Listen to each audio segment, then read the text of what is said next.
Okay, great. So do we have any guests today that you know of, Kathleen? Well, Laura kind of, because she's going to share exit data with us. But other than that, no. I kind of view Laura as a regular. Yeah, I guess she is. All right. All right. Well, let's go ahead and get started then. Welcome everybody. Looks like we've got a fairly full agenda. I'm not sure, were we going to have anybody for the last item on affordable housing? We are not. Okay. That's my fault. I'm trying to get someone for either August or September. Okay. All right. That'll be good. All right. Well, hopefully, first item really on the agenda is the minutes from the last meeting. Hopefully everybody's had a chance to look at those. If you got any feedback, we can pass that along to Kathleen. I know I gave her one little thing. That has been corrected, my typo. So if everybody's had a chance to look at those and you're comfortable, I'd entertain a motion, or if there's any changes, we can let Kathleen know. This is Shane. Motion to approve. Second, Cynthia. All right, thank you guys. Any opposed? All right, great. So those are approved. So Sharika, it looks like you've got a couple of topics here on the agenda. First one being the special NOFA. You want to give an update on that? And then you could just move straight into your next topic too, once you're ready. All right, thanks, Jim. So since our last meeting on June 16th, HUD released a special NOFA on June 22nd. And this NOFA is a first of its kind package and is to address unsheltered homelessness and homeless encampments. So NC 500, Winston-Salem Forsyth County COC, we're looking to get together and apply for this special NOFA. We have a work group of about 30 individuals from various service providers, health providers that are meeting for the first time tomorrow. We have to create a 15-page plan to submit to HUD, in addition to the COC special NOFA application that will address how we will all work collaboratively to assist those with severe service needs and who are unsheltered. So the plan is to meet together and come up with this 15-page plan. And then we do have a letter of intent that is out to gauge who is interested in actually providing the services. So some eligible expenses we're looking at is rental assistance, the short-term emergency lodging such as motel vouchers, increasing our street outreach teams, and also looking at the assistance where you're able to repair a unit to make it habitable for someone that's living on the streets. And right now they have that set for $10,000 per structure. So we are looking at to have conversations about those eligible expenses and how they'll best serve our COC.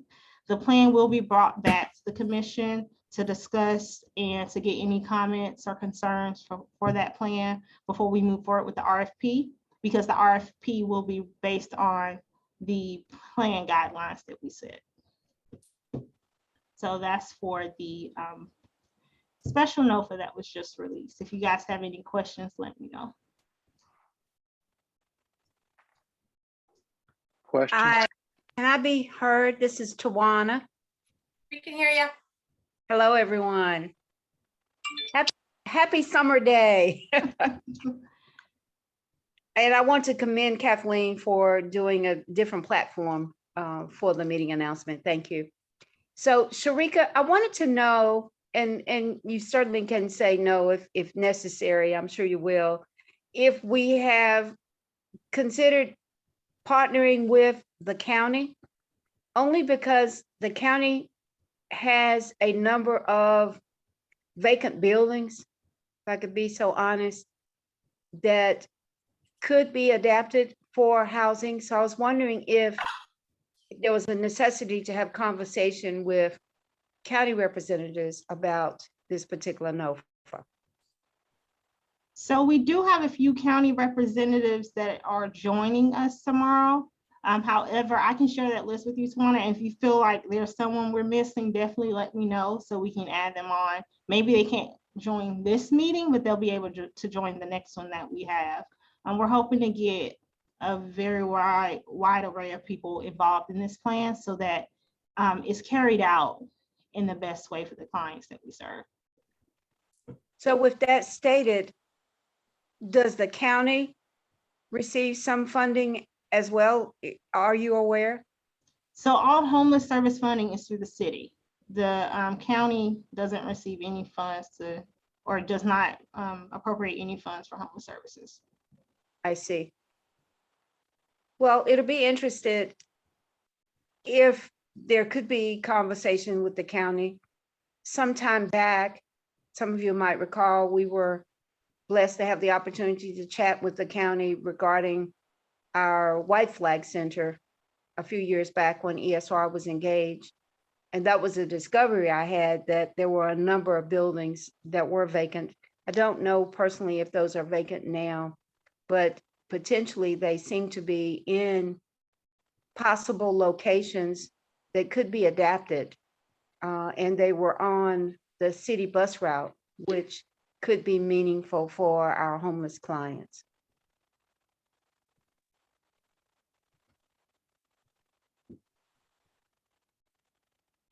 So I'll share that list with you and just let me know if, or you can let me know who would be the best point of contact. We do have about 2 county representatives, but they may not be from the correct department. So it may be another department that we need to pull in. Okay, if you're, given your meeting is tomorrow, if you'll shoot me that email. I'm still out on vacation, but I'll take a look at the email Okay, to see what the possibilities are. no problem. Thank you. You take vacation like I used to take vacation. I know, it's in word only. I'm telling you, Well, I think you were taking like the whole month of July off. Mhm. I am, but you never would know. I am. The good news is I have not gone in the mornings, but I am working in the afternoons. But it's true, I'm taking the whole month of July off because I lose days every year that I've probably been at ESR. It's I all right. appreciate you joining on vacation. Hope you Thank you. enjoy the rest of your time. Thank you. Or any other question on this topic? All right. Yeah, I will say, you know, one of the big pushes in the NOFA is to serve folks who are highly vulnerable on the streets, which the other way of saying that is they're very medically needy. So we're going to need all the support we can to involve the medical community. So I do think we've had some good response from a few of the medical institutions in the community, but it would be great to have everybody in this opportunity to look at how do we make sure that medical services and the right medical services are available to folks who are unhoused. Andrea, I understand your point, and I was at the stoplight of New Walkertown Road and Martin Luther King yesterday, and there seems to be a lady sleeping on the bench there by CVS. Again, we've seen her from time to time. I don't know if it's the same woman, but I did see a guest there on the bench on yesterday afternoon, about 4 o'clock.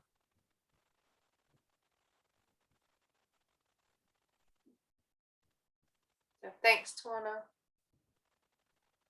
And if any of you are looking to join, definitely let us know. I know we have one of my goals today is to send Shane a request to join, just so you know, Shane.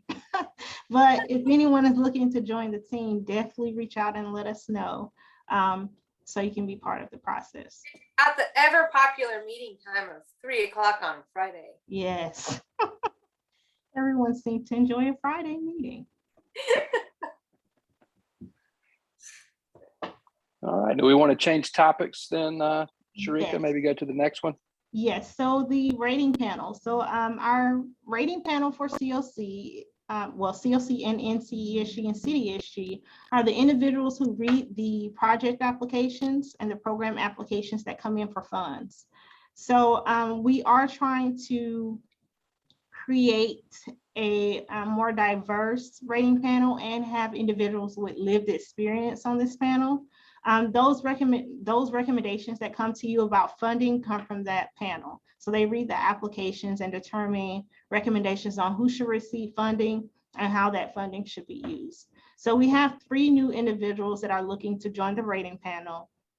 2 of them does have lived experience. The first with lived experience is an individual male who experienced homeless within our COC and used our supportive services and shelters to gain housing. He's now working full-time at Goodwill. We also have another male who him and his wife were staying in our local shelter.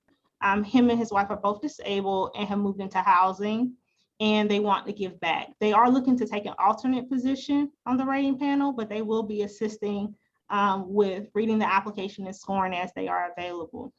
And then the last person we have, she isn't a person with lived experience of homelessness. However, she has more than 10 years of experience developing, planning, and implementing behavioral health programs in Winston-Salem, Forsyth County. And she has a variety of skills, including hospital administration and community and family health.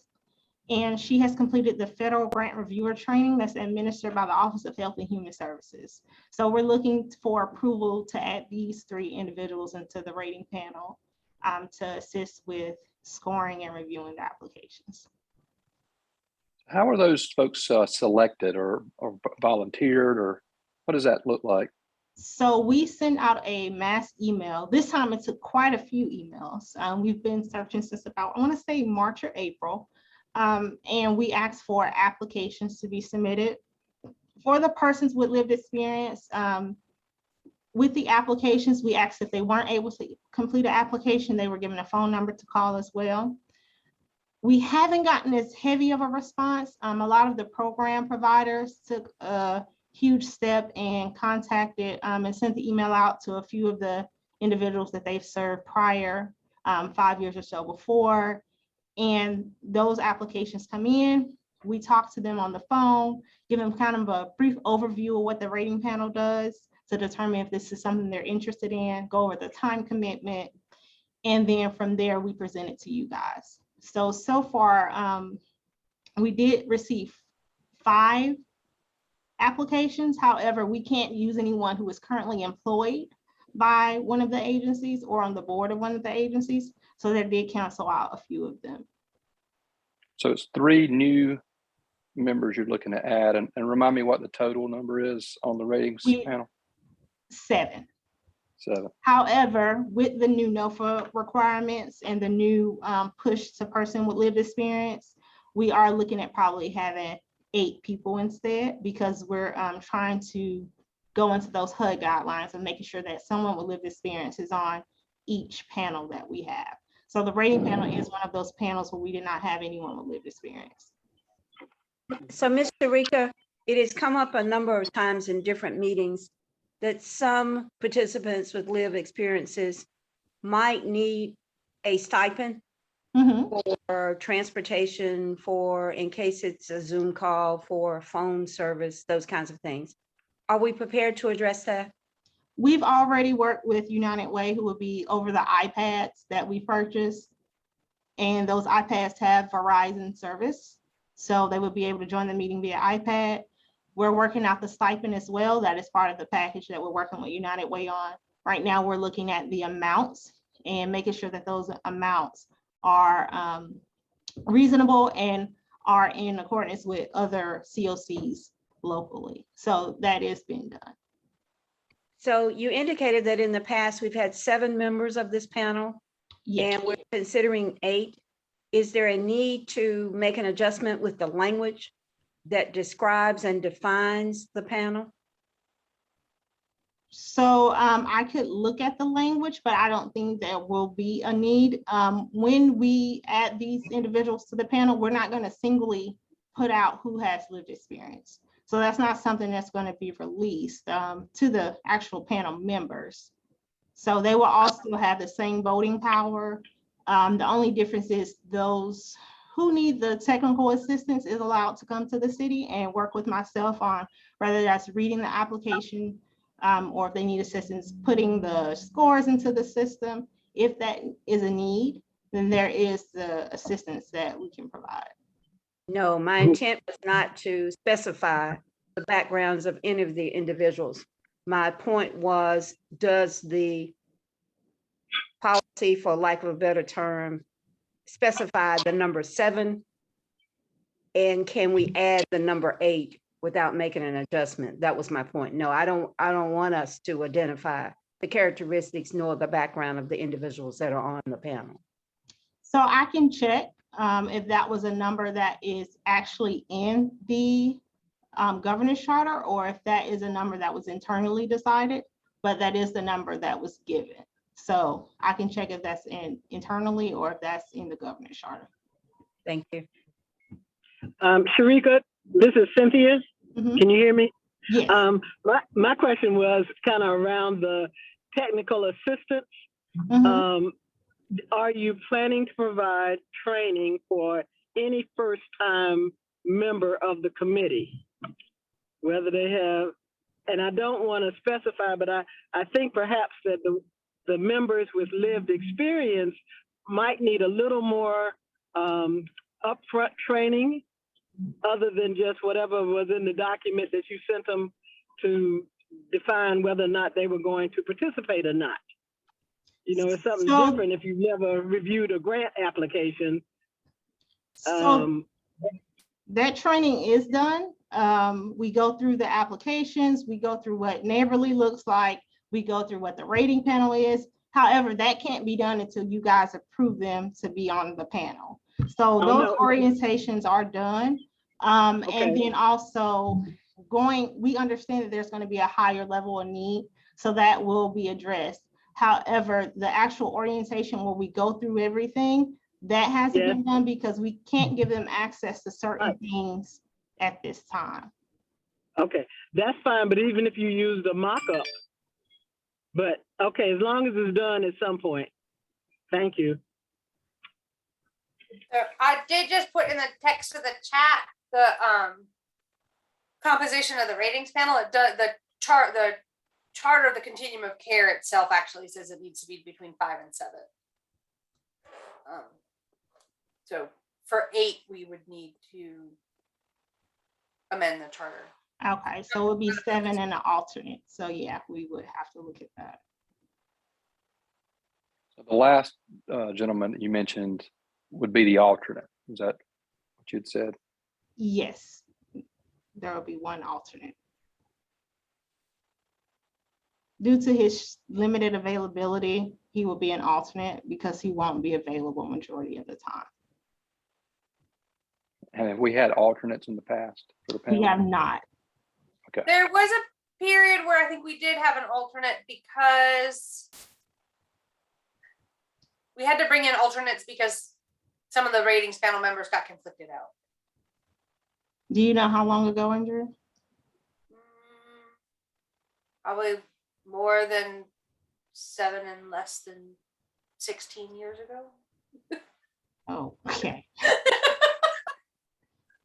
I guess since we need to address the charter, maybe we could move to approve the 2 Mhm. plus the alternate, with the alternate being added subject to the charter being changed. Does that work, Andrew, or is that too complicated? Oh, I think that's great. Do we have the authority to change the charter? There's a whole process we have to go through, so we can.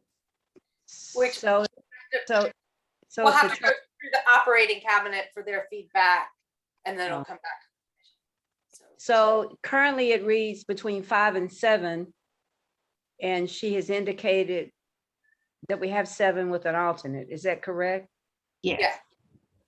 Plus And an then- alternate. Silent on alternates, so The alternate would take it to 8 in essence, right? Yes. So considering how long it takes the process to be completed, could we move forward without the alternate?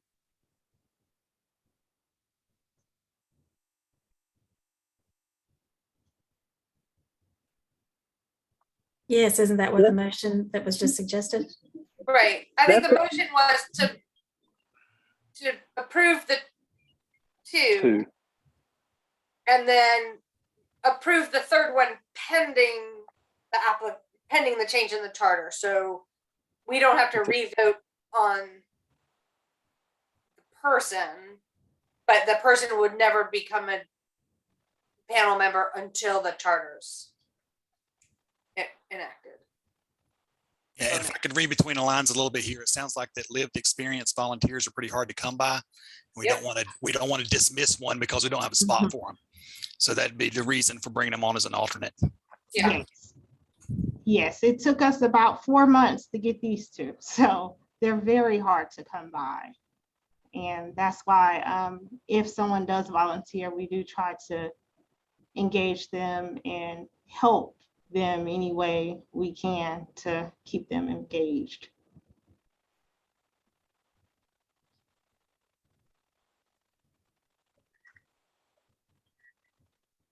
So I guess that's, I'll make that motion, if I can do that, to approve the two with the alternate identified, and the alternate would only be added subject to the charter being amended.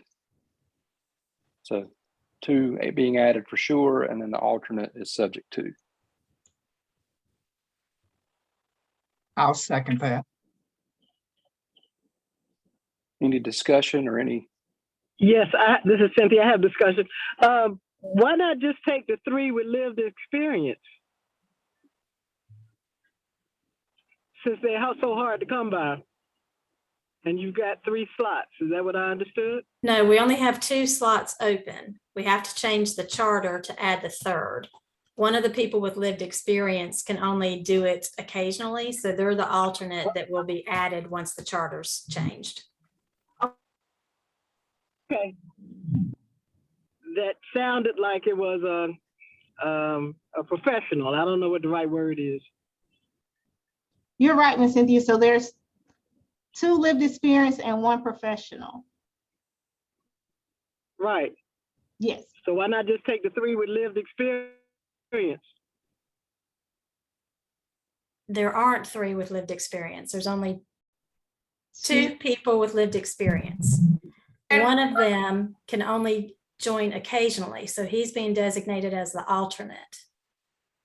So Sharika's asking for the other with lived experience and the professional to be put into the seats because we have 2 open now until we change the charter. One is being considered as the alternate.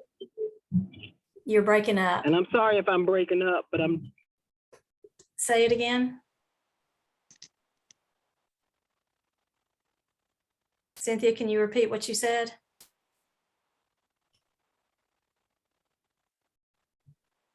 We can't hear you if you hear us.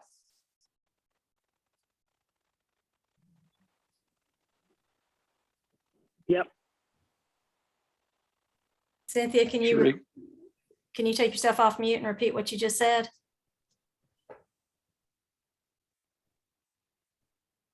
Okay, I'll try. Can you hear me now?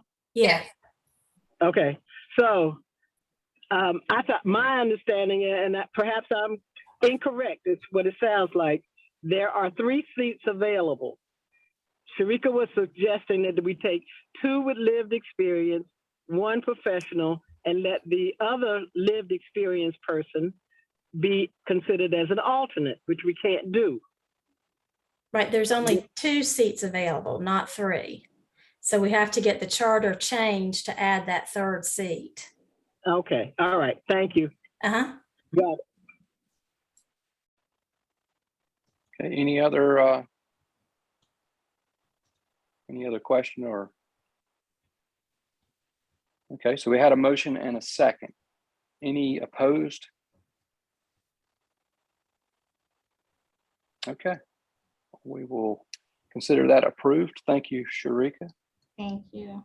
Good discussion. Don't we have to vote? We did. We did it backwards. Yeah, I asked if any were opposed.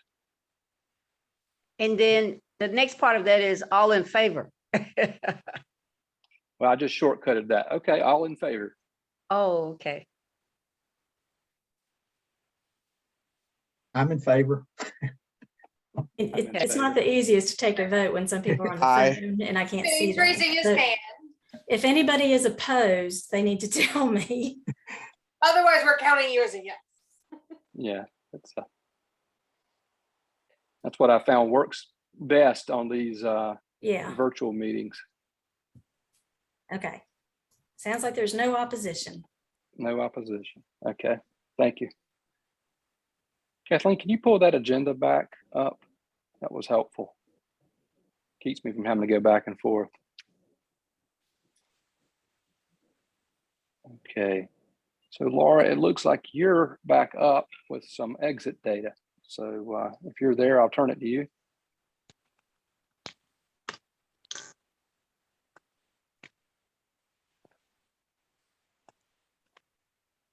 Laura, do you need to share your screen?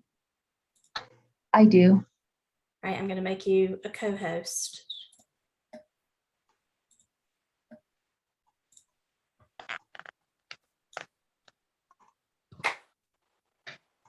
Okay, let's take a look here.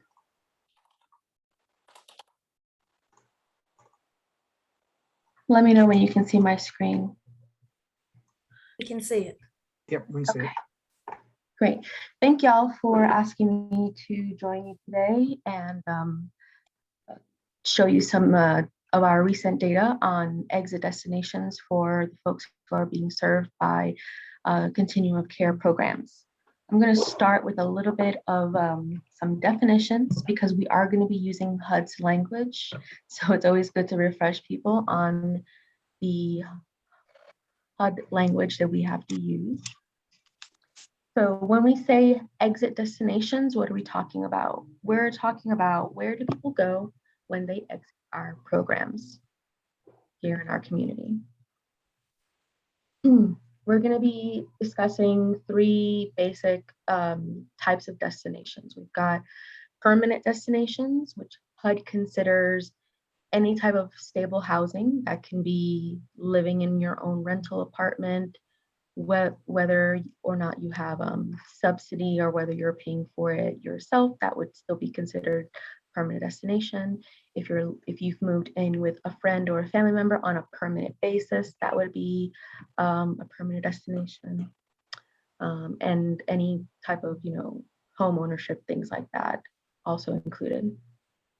Temporary destination would be any setting that's not considered to be your stable permanent housing, where you could stay forever, right? So that could mean staying with a family or friend on a temporary basis. It also could be living in a hotel that you are paying for yourself, or it's being paid, that you're paying for yourself. It also could include a homeless situation. So maybe you're living in a shelter or a transitional housing program, or in a place that's not meant for habitation. All of that would be included under temporary destination.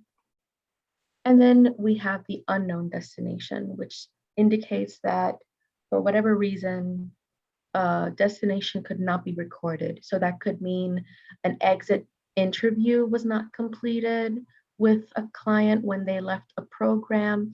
And it also could mean that the person themselves didn't know where they were going to go. So that is recorded as simply an unknown destination. It also could mean that a person just didn't want to share that information. That would all be categorized under unknown destination. Any question before I continue?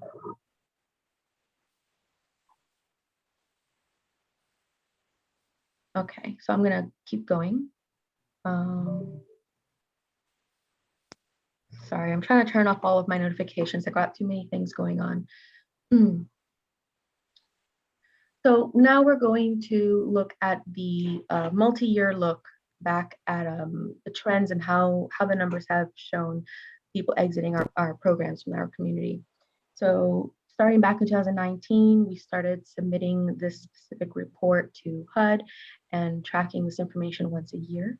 And I've shown here every year's official numbers, plus the 2022 so far numbers. So obviously the 2022 HUD year is not complete yet. So this is just where we are right now. This is definitely subject to change.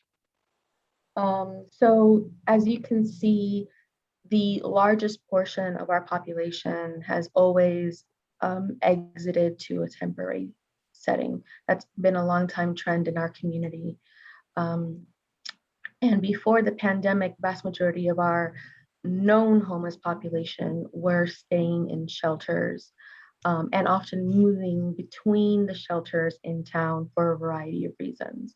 So that means that when exits were recorded, it was very common to see that a large portion of those exits were being recorded to temporary destinations, because remember, temporary destinations includes shelters. So it was true that before the pandemic, a large portion of folks were exiting to temporary settings, specifically a shelter, another shelter in the community, or even another shelter outside of our COC. What I have noticed is that right now, even though we still have a large portion of people going to temporary destinations when they leave, what I'm seeing is that at least for some populations, instead of going to another shelter, they are going to places not meant for habitation. And we'll touch on a little bit more about that in a second. So here I'm going to dive in a little deeper on current data, specifically for households with adults only. And in our community, the households with adults only, are vast majority of them are single adults. So they're not necessarily couples. I mean, it does include couples or people, two adults who are simply maybe friends or relatives that are living together. That is included in this category. But for our community, the vast majority of our adults only households are just single people who are living by themselves. And as you can see, when we drill down specifically on this population for the current year, we're seeing that 72% of them are exiting programs to some sort of temporary destination, and only 21 are have exited to a permanent destination. When we drill down a little bit more into where these temporary destinations are, we see that the most common temporary destination for single adults is a place not meant for habitation. For those of you who have been engaged with the homeless population in our community, you know that because, since the pandemic started, we have seen a huge growth in the number of people who are living outside. Before the pandemic, we were aware of a homeless population, and we, the COC has street outreach staff that do outreach or did outreach, and the COC was aware of there being some people living outside, but because of the pandemic, we have seen a huge increase. And we have also increased the number of people who are doing that street outreach work as well. So we are, the COC is able to count and know a lot more about that population.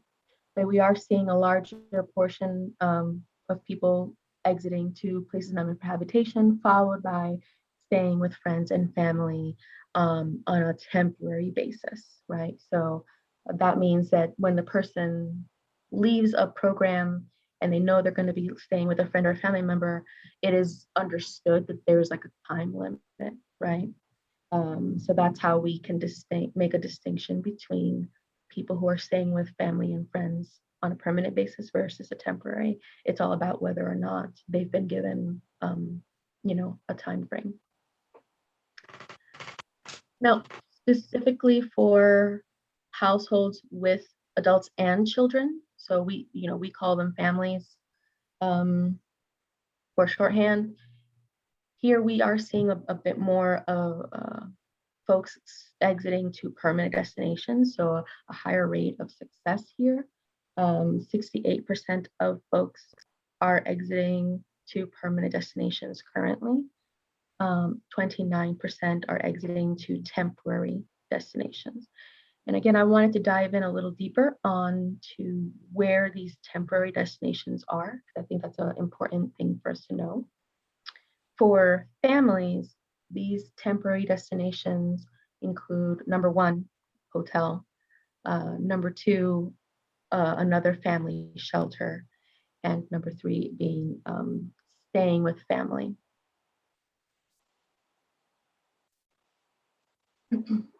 Any questions so far before I continue with the last couple slides?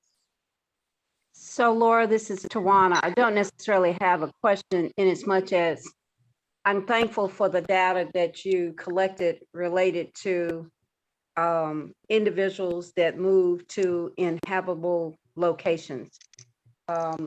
We at ESR are aware of some of the inhabitable location, primarily on Akron Avenue, as well as the Cherry Street area, primarily because they're so close to our building. And we are aware that there are people that made the choice to stay there. Certainly they were moved by the police department on Akron after a period of time. I'm aware that some of them are back in the Akron Avenue area. So it's good that we have data on that information. One of the discoveries that we have seen, again, primarily because the locations are so close to ESR, is that there is a woman with children at one point was on the Akron Avenue area, as well as there was a woman with a child on the Cherry Street area as you head out Highway number 8. And so I'm glad that there are numbers that perhaps we've been able to count and identify how many people. And as you noted, there is an increase of people that are staying in locations that are inhabitable. I don't know if there's anything that this body can do to address those things. One of the discoveries we had on the Akron Avenue area is churches and groups brought food and so forth to the residents that were choosing to stay in the Akron area, which certainly had its both positives and negative. It created some issues around rodents because there were no garbage cans and so forth for them to dispose of some of the supplies that they received. But at least our experience in the last 2021 and 2022, we raised some awareness of guests that were staying pretty frequently in inhabitable areas. There's also some homeless people in camps off of Highway 52 as well. Yeah, thank you for that. I know that I've attended a few conferences where the nationwide increase in unsheltered homelessness has been a discussion, and there's, I think that there's definitely a lot of like best practices out there that we can look into, and we can continue to look at the data, whatever data that we do have. Our system obviously works off of data that's collected from people who are being provided services. So unfortunately, that often leaves us having to infer about the unsheltered population because maybe they are not always being served, right? So our data doesn't really directly inform us about the unsheltered population most of the time, but we do infer and use it, the information we do have to provide services as best we can. Laura, this is Jim. Just a quick question, and I might be getting ahead of where you wanted to go, or you can tell me if I'm getting off on a tangent. But when I look at the numbers you presented, the number of temporary is up sharply, and we also know that the number of units of affordable housing are down. So I just wonder, is there a correlation, and is that why we're seeing such a change in temporary destinations being sharply up?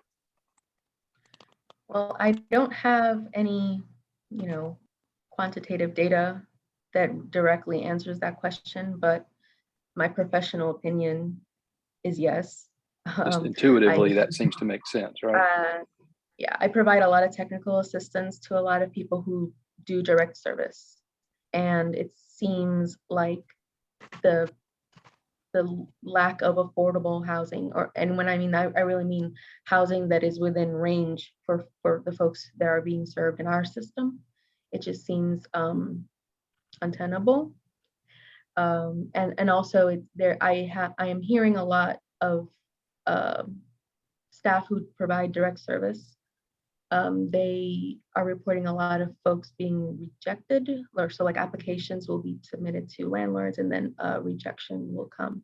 And so I think that's not something that we track in our system. It's not something that HUD has made priority for us to track. And I guess that's something that could be tracked. I'm not sure how, but it is something that I am unofficially kind of mentally keeping a tab on, right? Right. That's just my professional opinion based on observation. Okay, thank you. I think also when you match that data with our voucher utilization and our rapid rehousing data, what you begin to see even more of that picture, which is even people with ways to pay for housing are struggling to find anything that will accept the subsidized programs. So we didn't put it on the agenda because it happened before I made the connection that maybe we should put it on the agenda. The city did just pass a housing justice bill, which includes a prohibition against source of income discrimination in rentals for properties that have city investments. So if developers are developing any property, they have money from the city helping with that development, they will not be able to say no to any of the voucher programs. They'll have to accept those.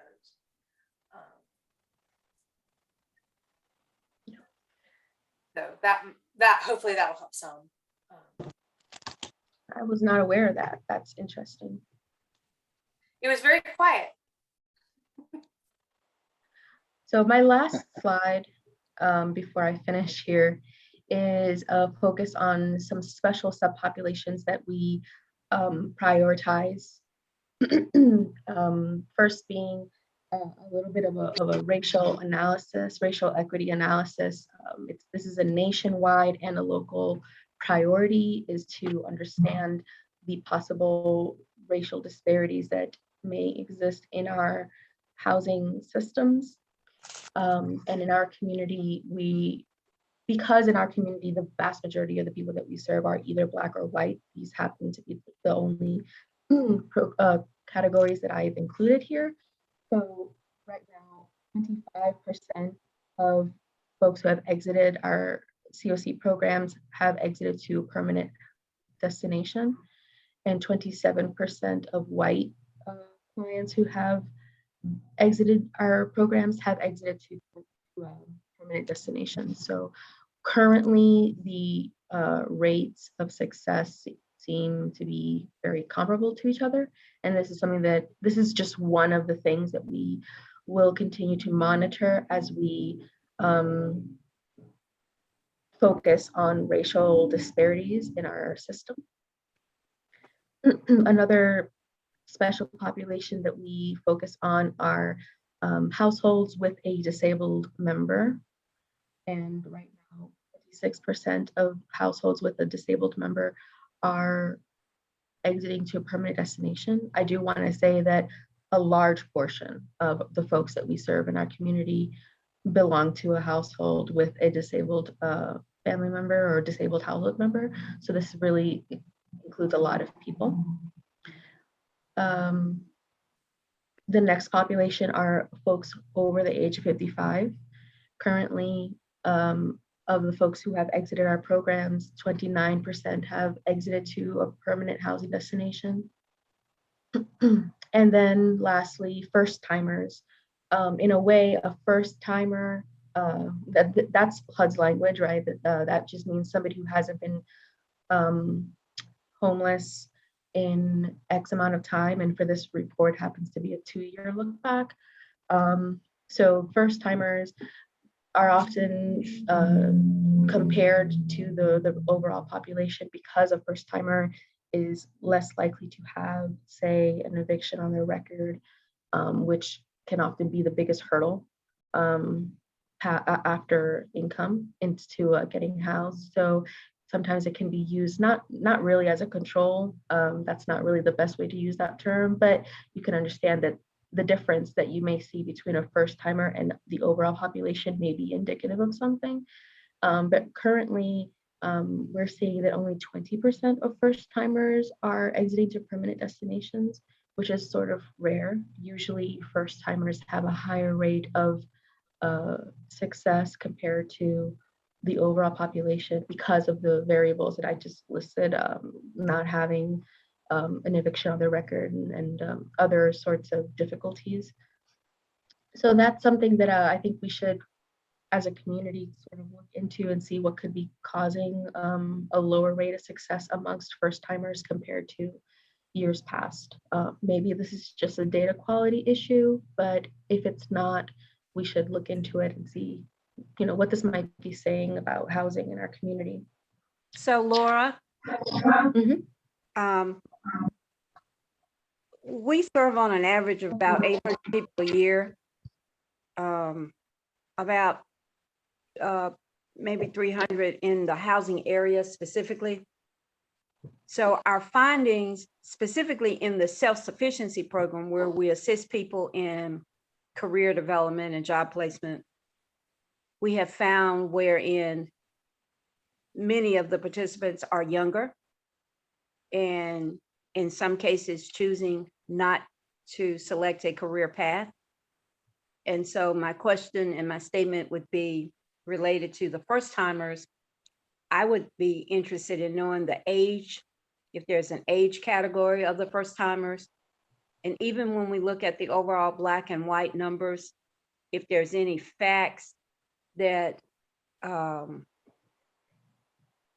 project age demographics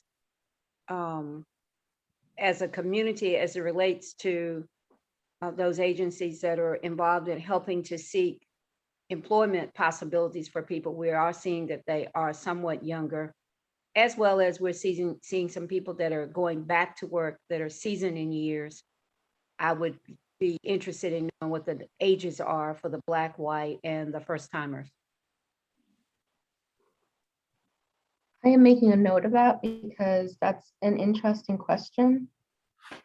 And it would take quite a bit of work to get that information, but I do think that it would be valuable. It would be very valuable information to get. It's not something that I can pull using the data set that I used for this. I would have to sort of combine data sets, but that I am making a note of that. So that's a direction that we can go in the future. That could be a correlation with a number of the industries that are struggling to try to find employees. And so if there's some connectivity with that. I think that is a very big point. I think that's a good point. Well, I think, Laura, the other thing I'd be interested in looking, particularly at those first timers, is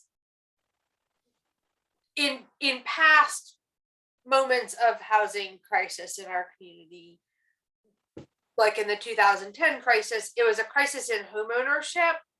But even with the evictions, they were very slow to hit the homeless service system. So I'd be curious with those first timers, with the wave and the volume of evictions that we've been experiencing in our community, if we're seeing first time folks in the system that have a much more recent eviction than we typically have seen. Or if we're not, if we continue to not see first timers very close to that eviction date. And Andrea, we are experiencing a problem with home ownership. We have a first time home ownership, and The Yes. issue is that oftentimes they're bidded so far off their price range in the market. And so people are having challenges, even though they've gone through the economic literacy and checked all the boxes of what they could be checking for home ownership, finding the availability and the possibilities of affordable housings to even purchase is a problem. Yes.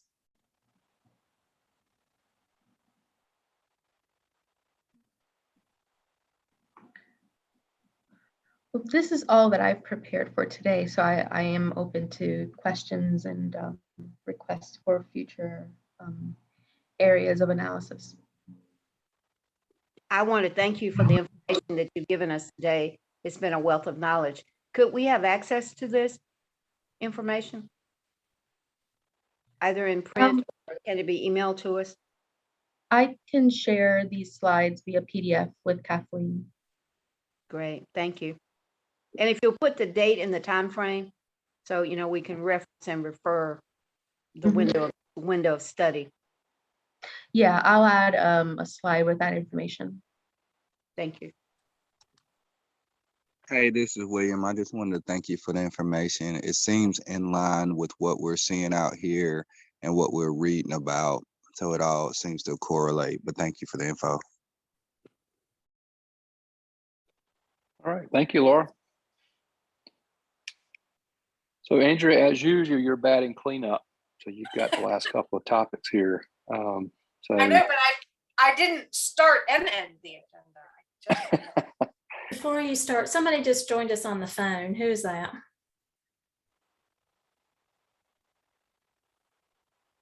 Is it Cynthia? I don't know.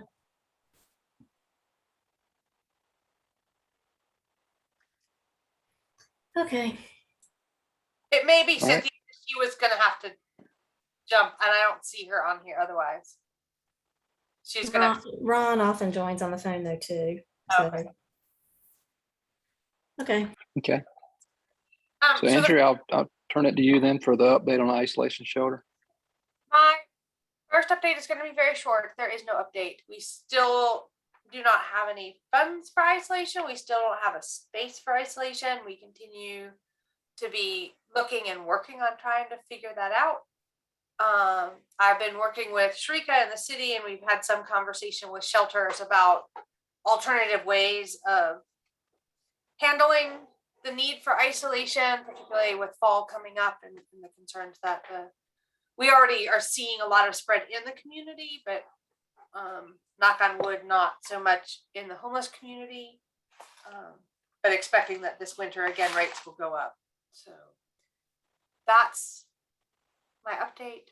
So if you happen to know of any place, what we're really struggling to find are like literally facilities that are structured in such a way that individuals who need isolation can have their own space, and we can have staff outside that space to supervise them. So again, hotel motels are sort of the perfect physical setup. They just we can't find a hotel to buy at an affordable rate, and we don't really have any hotels that want to work with an isolation program at the moment. So we're continuing to work on that. We've involved the city and the county. So just to keep you all up to date, we're plotting on. I don't know if you have more any to come. Right. More to come. Hopefully next month it'll be more cheerful. My next update is on the Folks for Good Housing. So I think I've mentioned this group before. It is a group that's coalescing in the community of people, predominantly professionals who through their professional life are somehow connected to the housing issue. So there's developers, there's community advocates, there's supportive housing providers, there's a large group of professions in the housing industry coming together to really look at how do we encourage and advocate for more investment across the community in housing that's affordable to the people who are living in our community. And the advocacy is not just focused on city and county, but across the board. Like this is gonna have to be a whole community effort. So in the chat box, I put the link to the Folks for Good Housing website. They started in June a series. It was the kickoff panel for a series called Housing 101. And so we'll be exploring all the different sort of genres of housing and what's happening in the community right now and what are some possibilities for the future. So if folks weren't able to attend that, the videos from that session are up on the Folks for Good Housing website. There's a lot of really good information. We split the 2-hour-long panel into 2 videos. So the first video is on sort of a little history of how did we get to where we are with our market in Winston-Salem. And then the second one is focused more on what are some of the opportunities that we see in the community. There'll be another panel in September. The date and place are still being worked upon. And we'll be doing them every other month through early in the spring of 2023 is the plan. So those are my updates for today. I don't have anything else, and I've requested someone from the Affordable Housing Panel to come and talk to us in August or September. So hopefully we'll have some. That'll be good. But we've seen for a while now that affordable housing is kind of the root cause of some of our struggle. So what this group does is important to help us, right? And you guys meet the needs that we have. So Andrea, I'd like to volunteer to be a part of the discussion associated with affordable housing. Okay. So if there's a local committee or something I can be engaged in, could you email me and send me the description of the committee, and let me know when they meet? I sure will. I'll get your contact information on the mailing list for Folks for Good Housing. I know that they had a meeting this morning that I could not attend, in which they're talking about panelists for the upcoming panels. So I'll connect you to. Well, I'm not interested in serving on a panel in as much as a part of the dialogue about affordable housing. I'm not interested in being on a panel.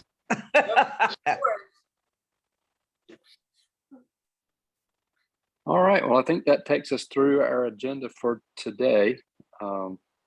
Appreciate all the updates, information, and we got the approval we needed for what we needed. So next meeting, I guess, next month, and look forward to that. In the meanwhile, I hope everybody's having a good summer and enjoy your vacation. You as well, everyone. Thank you so much. All right. Thank you. Bye, everybody. Bye, everyone. Bye. Bye-bye.